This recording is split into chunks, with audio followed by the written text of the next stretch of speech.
Who is ri- who is writing politicians a letters complaining about the Gulf carriers? www.economist.com. Who is writing politicians a letters complaining about the Gulf carriers? Today 8:15 p.m. Congress is sick and tired of unfair competition to America's airlines from the three big Gulf carriers, Emirates, Etihad and Qatar Airways.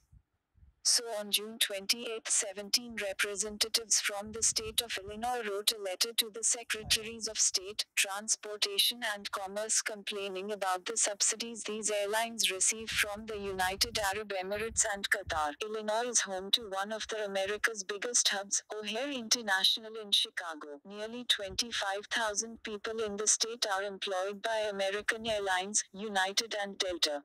The letter followed similar ones from congressional delegations in several other states. In it, the members wrote that every time a U.S. airline loses or forgoes sick a long-haul route as a result of subsidized Gulf carrier competition, American jobs are lost. Latest updates revolutionary music, from rousing to mindless Prospero A. Or at least they appeared to write those words. Their signatures certainly appeared at the bottom, but the phrasing did not originate from the halls of Congress. Instead, they came from a lobbyist for United Airlines. This revelation, reported by Politico, is not exactly earth-shattering. Lobbyists are well known to have a strong hand in crafting all sorts of language employed by lawmakers.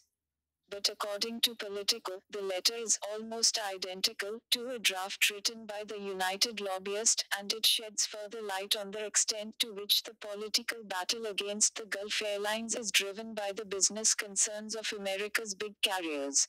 The merit of the airlines complaints, which center on the allegation that the UAE and Qatar are violating their open skies agreement with America that prevents government subsidies inhibiting competition, is a point of much contention.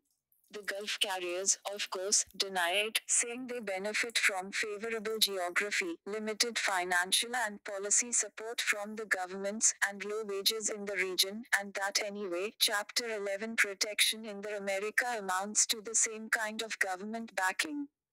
In 2015, a fellow Gulliver reviewed the facts and found the Gulf carriers' argument wanting, concluding that the Gulf carriers enjoy clear financial advantages over their American and European rivals, affording them a safety net which permits them to operate unprofitable services in order to gain market share.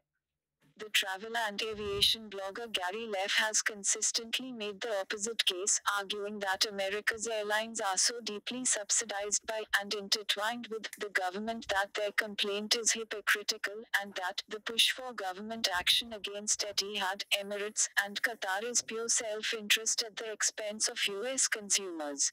Even in the absence of the open skies enforcement the airlines are seeking, America has done much in recent months to squash the competition from the Gulf airlines.